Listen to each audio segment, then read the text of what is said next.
지난주 부활절 설교에서 죽음은 끝이 아니라 하나의 과정이라고 말씀드렸습니다. 특히 하나님의 사람들에게는 더욱 그러합니다. 제자들은 죽음이 모든 것이 끝이라고 생각하고 도망칠 수밖에 없었지만 우리는 우리의 탄생 그리고 삶 속에서 오는 고난 그리고 누구도 피할 수 없는 죽음 그리고 부활을 하나님에 대한 믿음 안에서 하나의 통전적인 과정으로 볼 수 있는 그런 영적인 사람, 신앙의 사람이 되어야 할 것입니다.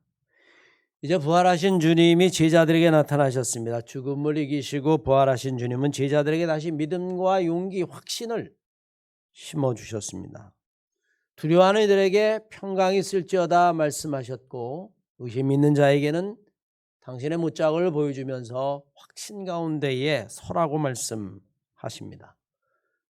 또 부활하신 주님이 믿음이 없어서 낙심하고 예수 그리스도를 부인하고 도망갔던 베드로에게 나타나셔서 다시금 예전의 그 믿음과 신앙을 회복하기를 원하셨습니다.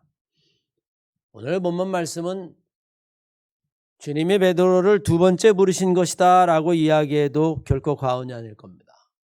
평생 고기만 잡던 갈릴리 바닷가의 어부였던 베드로에게 나를 따라오너라 내가 너로 하여금 사람 낚는 어부가 되게 하겠다라고 하는 말씀으로 베드로를 첫 번째 부르셨다면 이제 실패하고 낙심하고 좌절한 그래서 다시 평범한 고기를 잡는 어부로 돌아간 이 베드로에게 주님이 다시 오셔서 내가 나를 사랑하느냐라고 하는 베드로의 입장에서 바라본다면 조금은 두렵기도 하고 걱정스럽기도 한 그 질문을 통해서 주님은 베드로를 다시 한번 부르고 계신 거죠.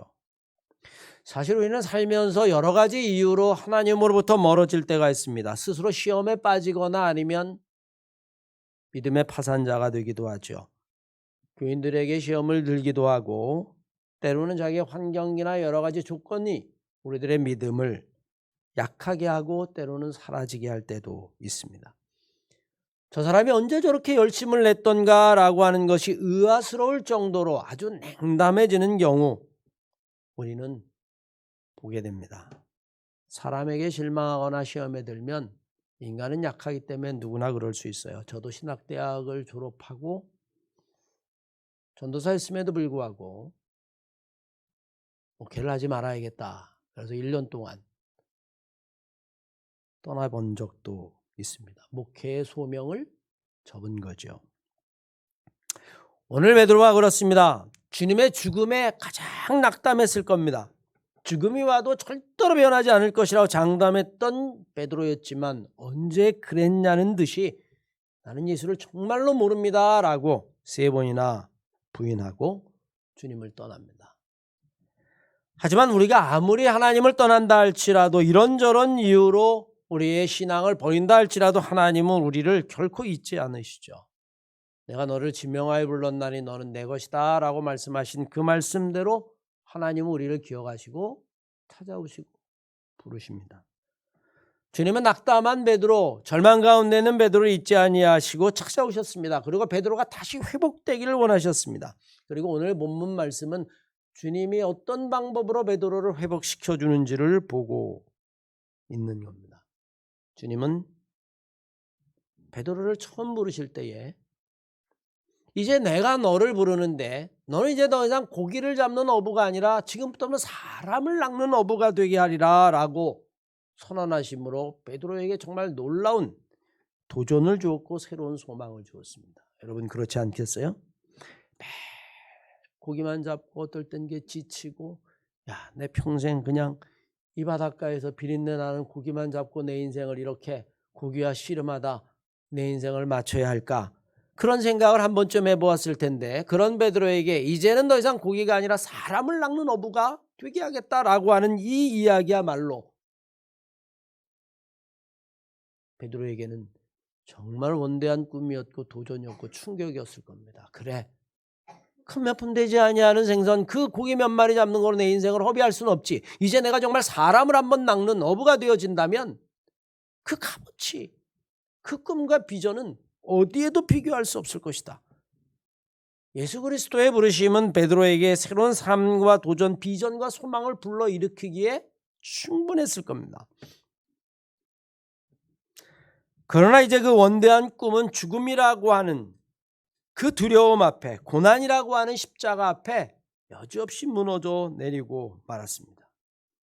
이런 베드로에게 찾아가서 또다시 사람 낚는 어부가 되게 해주겠다라고 하는 이야기는 아마 의미가 없다라고 하는 것, 소용이 없다라고 하는 것 주님이 먼저 하셨을 겁니다. 이미 자신이 얼마나 나약한 존재인지, 얼마나 비겁한 사람인지를 베드로는 철저하게 깨닫고 있었을 겁니다. 왜냐하면 다구이는 소리를 듣고 베드로는 통곡했다라고 기록하고 있기 때문입니다. 베드로뿐이겠습니까? 사실 여러분, 인간은 죽음 앞에서 너무나 비겁한 존재이고요. 약간의 이익 앞에서 인간은 얼마든지 양심을 팔 수 있는 존재가 인간입니다. 굳은 믿음, 굳은 의지, 때로는 굳은 우정, 굳은 양심. 여러분, 인간은 그렇게 굳은 존재가 아니에요. 죽음 앞에서 또 약간의 이익 앞에서 인간은 여러분 얼마든지 비겁해질 수 있고요. 얼마든지 치사해질 수 있습니다. 자신의 꿈을 쫓다가 낙심한 자포자기하고 있는 이 베드로와 제자들에게 또 다른 꿈을 이야기해봐야 소용없는 일. 이제 주님은 조금 더 근본적이고 그리고 영적인 질문을 하고 계십니다. 베드로야, 네가 나를 사랑하느냐? 그것도 여러분 한 번이 아니라 3번씩이나 반복해서 묻고 계셔요. 아마 우리는 이런 것을 점층법이라고 이야기할까요? 국어의 수학적 표현을 보면 한 번 질문을 던질 때마다 내가 나를 사랑하느냐라고 하는 이 질문, 이 음성은 베드로에게 더 깊이 그의 영을 자극했을 것은 분명합니다. 그래서 3번째는 근심했다고 했어요. 그 질문이 가슴에 갈수록 박히는 거죠. 나를 못 믿기 때문인가? 라고 하는 자책에 이르기까지. 우리는 주님이 왜 베드로에게 3번씩이나 내가 나를 사랑하느냐라고 하는 질문을 던졌는지, 그 이유가 무엇인지를 부활하신 주님의 모습을 통해서 배워야 할 겁니다. 먼저 베드로에게 무엇이 가장 중요한지, 아니 네가 정말로 무엇을 가장 사랑하는지를 묻고 계신 거예요. 인간은 사랑하는 것에 순서가 있습니다. 오늘 15절 이하의 말씀에 의하면 그들이 조반 먹은 후에 예수께서 시몬 베드로에게 이르시되 요한의 아들 시몬아, 내가 이 사람들보다 나를 더 사랑하느냐? 첫 번째 질문이었어요. 베드로는 자신 있게 대답합니다. 내가 주를 사랑하는지 주께서 아시나이다. 이 사람들보다라고 하는 표현, 비교해서 물으셨어요. 사랑을 가지고 비교하는 것은 별로 좋지 않은 것이라고 이야기를 하는데도 불구하고 오늘 주님은 이 사람들보다도 나를 더 사랑하느냐? 왜 이렇게 비교해서 물으셨을까? 우리가 어렸을 때 종종 이런 질문을 많이 받아보지 않습니까? 엄마가 좋아, 아빠가 좋아? 참 어리석은 질문이에요. 애들이 의문현답을 하죠. 둘 다 좋아. 네. 그렇게 대답해야 걔는 살아남습니다. 네. 하지만 여러분, 정말로 인간이 세상을 살면서 모든 것을 다 똑같이 사랑할 수 있을까요? 여러분, 그것은 불가능합니다. 생각해 보세요. 누굴 가장 사랑합니까? 내 자식, 내 가족, 내 친지, 오래된 친구. 여러분들의 사랑이 아무리 크다 할지라도 지금 예배드리고 길거리에 나가다 처음 만난 사람을 내 자식처럼 사랑한다는 것은 여러분 불가능하다라고 하는 것 이미 우리는 압니다. 그런 사랑은 추상적인 거예요. 정말 구체적인 사랑이라고 하는 것, 그것은 인간은 우선순위를 가지고 있습니다. 주님은 분명히 비교하셨어요. 요한의 아들 시몬아, 내가 이 사람들보다 나를 더 사랑하느냐? 물론 여러분, 이 사람들이 무엇이냐라고 이야기한다면 아마 우리는 원문을 들춰봐야 될 겁니다. 헬라어라고 하는 단어가 워낙 까다로운 단어이기도 하지만 오늘 본 말씀에 이 사람들이라고 하는 것 헬라어 원어에는 플레온토톤이라고 번역을 했는데 그건 여러분 좀 생각보다 여러분이 생각하는 것보다 아주 다양하게 번역될 수 있는 지시대명사예요. 그리고 여러분들이 조금만 국어적인 의미를 자세히 살펴보려고 한다면 세 가지로 해석이 가능합니다. 사물 지시대명사로 보면 네가 이것들보다 나를 더 사랑하느냐라고 해석이 될 수 있는데 그것은 베드로가 가졌던 수많은 소유들을 가리킨 것이라고 보는 주석가도 있습니다. 사실 베드로는 우리들이 아는 것처럼 그렇게 뱃사람이라 무식하고 가난한 사람이 아니에요. 선주입니다. 배를 버려뒀다라고 이야기하는 것, 그 사람은 오히려 베드로는 대단한 재산가라고 해석하는 사람도 있습니다. 네가 여기에 있는 수많은 소유물보다도 나를 더 사랑하느냐. 두 번째는 여러분 인칭대명사로 만약에 본다면 이 사람들입니다. 여기에 있는 이 사람들, 내 부모, 내 가족, 내 친치. 그래서 아비를 버려두고 따랐다라고 성경은 기록하고 있는데 네 친구 요한, 야고보, 지금 있는 네 뱃사람의 친구들, 그 많은 친구들보다도 나를 더 사랑하느냐? 이런 질문일까요? 오히려 여러분 세 번째는 이 사람들이 나를 사랑하는 것보다 너는 나를 더 사랑하느냐라고 묻고 계신다라고 주석하는 사람도 있습니다. 공동 번역에는 분명히 이렇게 기록되어 있어요. 요한 아들 시몬아, 여기 있는 사람들이 나를 사랑하는 것보다 네가 더 나를 사랑하느냐? 과연 여러분 무엇이 맞을까요? 어느 것으로 번역을 해도 여러분 다 의미는 통합니다. 하지만 정말로 중요한 것은 주님이 베드로에게 묻고 싶은 것, 그것은 다름이 아니라 인간은 살아가는 데 우선순위가 있다는 거예요. 그리고 성공한 사람은 정말로 내가 무엇을 먼저 사랑해야 되는지를 깨닫는 사람이라고 하는 사실입니다. 내가 무엇을 먼저 사랑해야 하는가? 돈을 먼저 사랑해야 하는가? 여러분 이미 아미나 그것이 아니라는 건 여러분 누구나 다 잘 압니다. 내 명예, 내 권력을 정말 사랑해야 하는가? 그래서 때론 그것을 위해서는 양심을 버려야 하는가? 그럴 때 우리는 양심도 없는 사람이라고 이야기를 하죠. 우리는 수많은 사람들을 다 사랑하지만 그 가운데서도 정말 무엇을, 세상에 존재하는 모든 사물들을 다 사랑하지만 그 가운데서도 무엇을 더 진지하게 사랑해야 하는가? 여러분 성경은 우리들에게 이 우선순위에 관해서 분명한 가르침을 줍니다. 마태복음 6장 33절 이하의 말씀에 보면 너희는 먼저 그의 나라와 그의 의를 구하라. 그리하면 이 모든 것을 너희에게 더하시리라. 우리가 먼저 구해야 할 것이 있다라는 거예요. 하나님의 나라와 하나님의 의.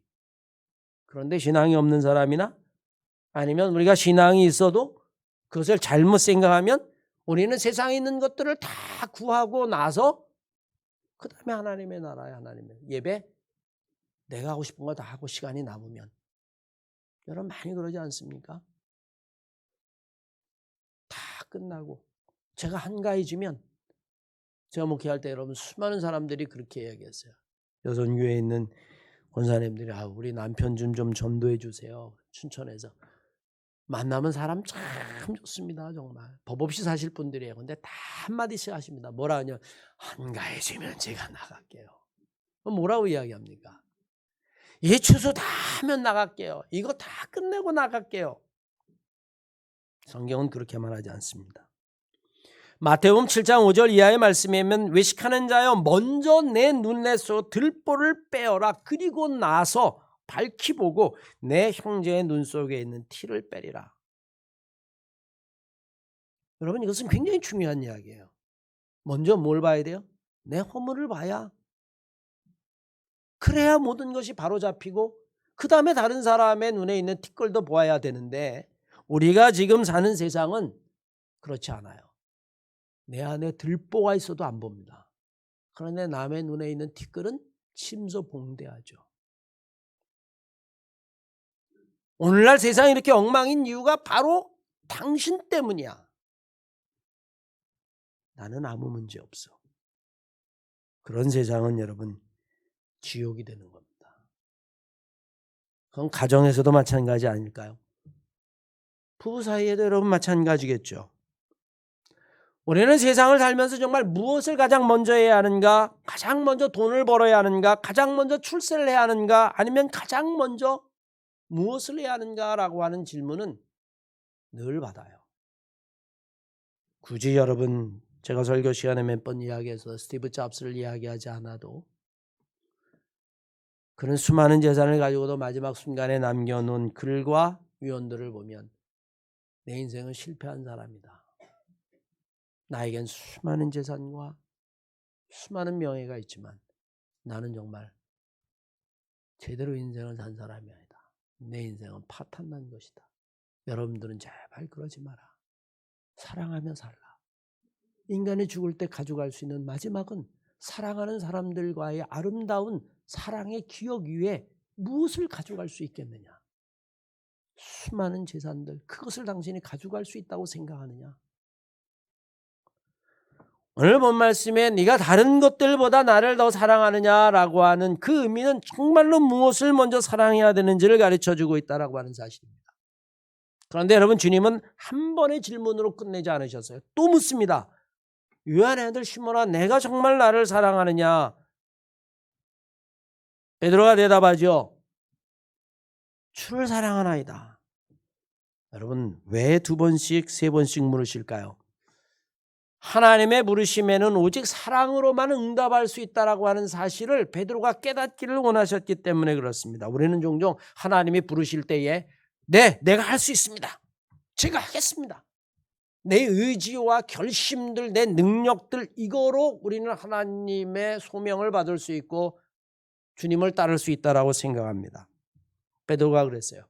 평생을 고기를 잡았는데 식상하던 차에 여러분, 예수라고 하는 인물이 나타나서 사람을 낫게 해준다라고 하는 이야기에 앞뒤 생각하지 아니하고 가족도 배도 다 버려두고 따랐습니다. 야, 이제 내 인생은 더 이상 이 생선, 이 고기 여기서 벗어나자. 예수 그리스도의 말에 의욕과 열망이 생겨서 앞뒤를 생각하지 아니하고 주를 따라 나섰던 겁니다. 그런데 베드로는 실패했어요. 하나님과 주님을 사랑하기 전에 먼저 자기 사랑으로 나섰기 때문입니다. 베드로는 주님을 따라가는 내내 자기의 삶 속에 대한, 자기의 삶에 대한 열망, 자기 사랑으로 가득 차서 예수를 따라갑니다. 우리는 여러분 이미 마태복음서를 읽어보면 마지막 한 주간, 고난의 주간, 예루살렘을 향하여 가는 예수 그리스도, 그 사이에서 제자들과 벌어지는 이야기들을 우리는 그 스토리들을 이미 알고 있어요. 나는 죽게 될 것이다. 절대로 죽으면 안 됩니다. 섬겨야 될 것이다. 그렇지 못합니다. 왕이 되셔야만 합니다. 그래야 내가 오른편에 앉을 수 있고 내가 왼편에 앉을 수 있고 주님을 따라가는 것 같지만 사실은 자기의 삶에 대한 애착, 사랑이 먼저였다라고 하는 것이 드러나는 데에 그렇게 오랜 시간이 걸리지 않아요. 고난과 죽음이 오자 여지없이 예수를 버립니다. 오늘 본문 말씀에 주님이 베드로에게 내가 나를 사랑하느냐라고 하는 이 질문, 비록 현재형으로 질문이 되어 있지만 베드로에게는 아마 과거형으로 들렸을지도 모르겠다는 생각을 해봅니다. 설교를 준비하면서 내가 나를 사랑하느냐? 그런데 베드로 혹시 이렇게 들리지 않았을까요? 네가 나를 사랑하기는 했냐?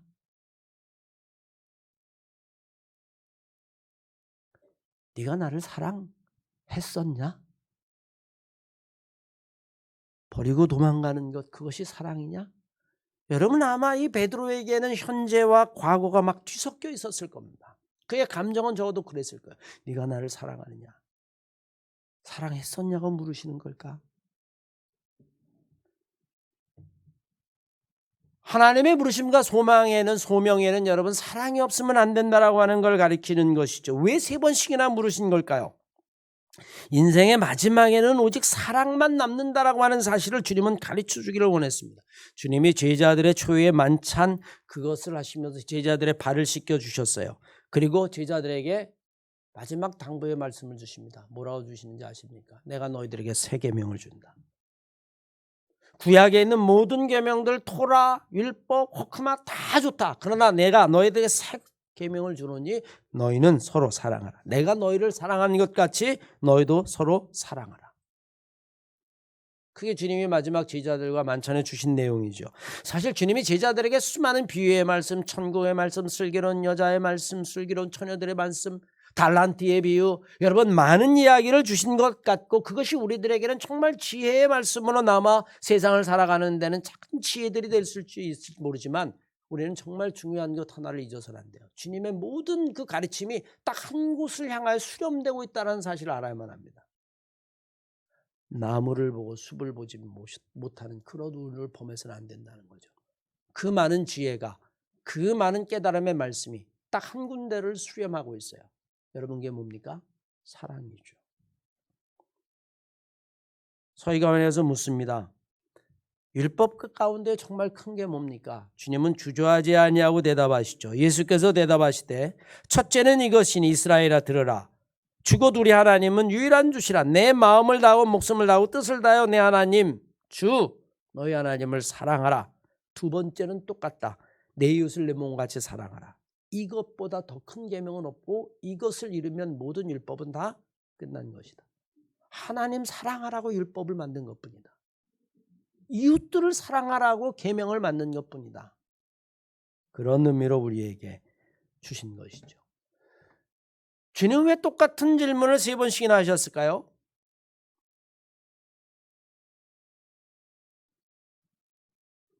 여러분 한번 생각해 보십시오. 왜 같은 질문을 던지셨을까? 사실 사람이 인생의 마지막 순간에 기억나는 게 있다면 그건 여러분 사랑밖에 없다라고 하는 사실을 우리는 이미 수많은 사건들을 통해서 알고 있어요. 9.11 테러, 자유무역센터, 월드 트레이드 센터, 그때 여러분 5,000명가량이 그 건물이 붕괴되면서 희생자가 생겼는데 끝난 다음에 여러분 그때 있었던 모든 통신들을 다 분석한 결과를 보면 딱 하나입니다. 마지막 사랑하는 사람에게 통한 거예요. 아내에게, 남편에게, 자녀에게, 사랑하는 연인에게 딱 한 번의 마지막 기회가 있다면 그것을 허비할 수 없다면 그것은 여러분 딱 한 군데로 수렴될 수밖에 없어요. 사랑이라는 겁니다. 대구 지하철 3사 사건에서도요. 그때 통신 기록을 보면 다 사랑하는 사람을 찾습니다. 두려움과 공포 속에서도 사랑하는 사람을 찾고 살려달라고 이야기를 하죠. 내가 못 받은 돈 있으니 받아줘. 단 한 번의 통화를 여러분 그렇게 쓰는 사람은 아무도 없습니다. 단 한 번의 통화라면 그것은 여러분 돈도 명예도 권력도 다 사라져버리고 오직 하나 사랑밖에 남는 것이 없다는 거죠. 첫 번째 부름에 베드로가 실패한 이유가 뭔지 아십니까? 내가 너로 하여금 사람 낚는 어부가 되게 하리라. 그럼에도 불구하고 베드로가 여러분 실패한 이유가 있습니다. 그것은 베드로가 주님과 사람들을 삶의 목적이 아닌 수단으로 생각했기 때문이라고 하는 사실입니다. 야, 내가 고기를 많이 잡으면 어때요? 이걸 팔아서 수입이 많아지는 것처럼 내가 사람을 많이 낚으면 이 사람들이 다 내 사람이 돼서 내가 나라를 세울 때에 내가 출세하고 성공할 수 있을 것이다. 사실 처음 주님의 부르심을 따라갔을 때 그 이유가 주님에 대한 사랑이라고 보기는 어렵습니다. 오히려 자신의 삶에 대한 원대한 꿈이 동기가 되었다라고 보는 것이 더 맞을 겁니다. 그러나 그것이 죽음을 넘어설 수는 없었습니다. 인간이 목적이 아니라 수단이 될 때 그것은 죽음 앞에서 폐기될 수밖에 버려질 수밖에 없게 되는 거죠. 여러분 한번 생각해 보십시오. 내가 다른 일을 수단으로 생각하는데 그 사람이 그걸 알게 됐어요. 뭐야 이거 날 이용하는 거야? 또 정반대도 마찬가지죠. 내가 수단으로 사용되어질 때 아니면 내가 다른 사람을 수단으로 사용할 때에 인간이 수단으로 전락하는 순간 여러분 비극은 시작되어집니다. 아직도 끝나지 않은 우크라이나 러시아의 전쟁을 볼 때에 수많은 젊은이들이 그 전쟁에서 죽어가요. 왜 죽어갈까요? 한 사람이 가지고 있는 욕망에 정치적 욕망에 수단으로 다 전락하는 거예요. 그게 자기 자식이라면 여러분 그렇게 전쟁터에 밀어넣지는 못할 겁니다.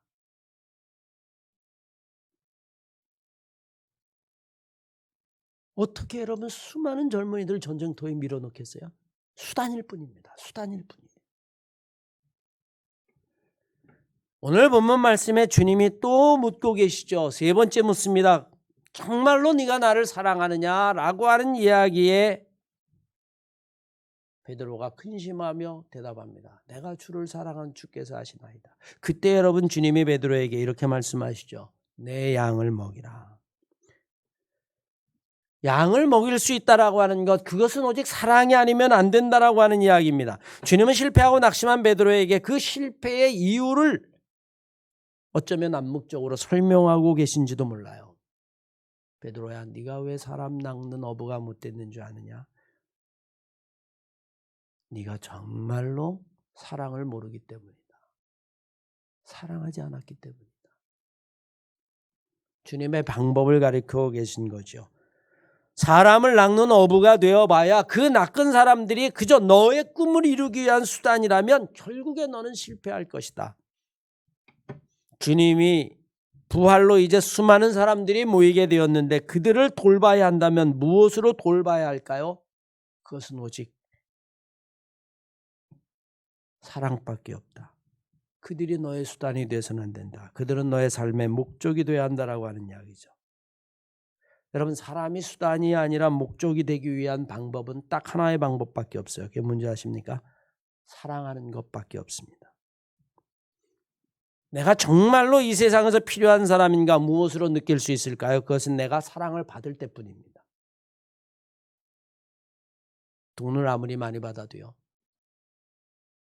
목적이 사라져버리면 그건 수단이 돼버리고 필요 없으면 나중에는 여러분 내쫓으면 그만이에요. 필요할 땐 돈 많이 줬다가 필요 없어졌네, 늙었네, 나가. 수단이기 때문에 그렇습니다. 정말로 인간이 살아갈 때 참으로 사랑을 주고받을 때 인간은 삶의 목적이 되어집니다. 사람을 낚아서 그 사람들로 멋지게 한번 인생을 살아보려 했던 그 베드로에게 주님이 말씀하십니다. 베드로야, 이제 내 양을 먹이는데 이 양을 먹이려고 하면 정말 사랑 외에는 먹일 방법이 없을 거다. 정말 나를 사랑하느냐? 주를 사랑합니다. 그러면 내 양을 먹이라. 이 양은 더 이상 너의 수단이 아니라 너가 진심으로 사랑해야 될 인생의 목적이다. 세상에서 자식을 수단으로 삼는 부모는 없습니다. 왜 그럴까요? 사랑하기 때문입니다. 자식은 삶의 목적이에요. 사랑이 있기 때문에 그렇습니다. 자식조차도 수단이라면 필요 없을 때 버리게 되는 것을 우리는 보게 됩니다. 저는 여러분 나이가 60이 넘었지만 아직도 제 귀에 아주 선명하게 들리는 우리 어머니의 고백이 있어요. 전쟁터에 정말 어렵게 혼자 돼서 사시면서 저에게 그렇게 말씀하셨던 것 같아요. 내가 죽고 싶어도 너 때문에 못 죽었다. 정말 모진 인생 내가 죽고 싶어도 내가 너 때문에 못 죽었다. 너 때문에 죽을 수가 없었다. 내가 살아야 될 이유이기도 하고 내 인생의 목적이기도 하다. 여러분 한번 생각해 보십시오. 내가 살아가는데 이게 불편하다면, 그래서 자식을 버리는 부모들이 있는 천륜이 무너지는 세상을 우리는 살고 있어요. 인생은 여러분 결코 그렇게 살아서는 안 된다는 거예요. 내 양을 먹이라. 정말로 사랑하면 내 양을 먹이라. 이 양이 너희의 인생의 목적이 되라. 오늘 주님은 부활하셔서 베드로에게 묻고 계신 거예요. 네가 정말 나를 사랑하느냐? 그것도 한 번이 아니라 두 번, 세 번 점점 우리의 영혼을 찌르시면서 말씀하시는 겁니다. 네가 정말 나를 사랑하느냐? 그 주님의 질문에 내가 주를 사랑하나이다, 그렇게 대답할 수 있는 우리 한마음교회 성도들 다 되시기를 주의 이름으로 간절히 축원합니다.